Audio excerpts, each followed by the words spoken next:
my mantra is failure's not an option. Failure is not an option. It's interesting what you do when you row the boat ashore and you burn the boat, right? And so it's amazing things you can accomplish when that's your mantra, that's your mindset, that failure is just not an option. How do you show up differently every day when you have that mentality? What's going on? I think you show up and when problems arise. I mean, we're in the restaurant business, right? Problems are going to happen every single day, every single hour. Something's going to happen, and when you have the mantra, have the mindset of failure's just not an option. We've got to find a way to make it happen, and you build that into your employees, into your leadership group. They look at things very differently, right? They come to you with solves and not just problems, right? Exactly. Being a leader that continue to bring you problems every day, right? Here, I've got an issue with this.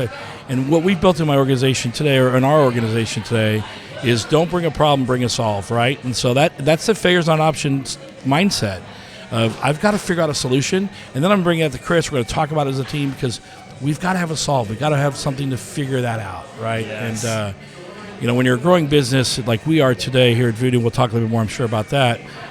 There's just a variety of things that happen every single day. Yeah. And just listening to you talk, I can't help but think what's actually going on in the mind.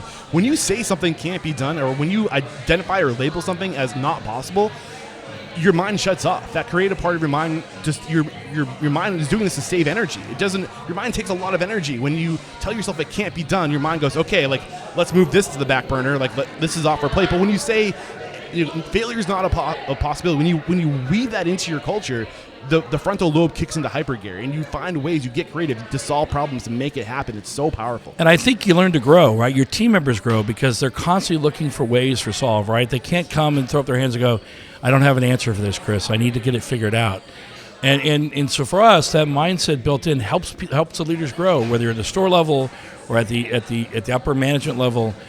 You grow, right? You grow as an individual because you start to think about, well, I've faced this problem before. What do I need to do to get a solve? I can't come to you and say, gosh, we just can't do that. It's not a possibility, right? Awesome. And so it's a very different mindset.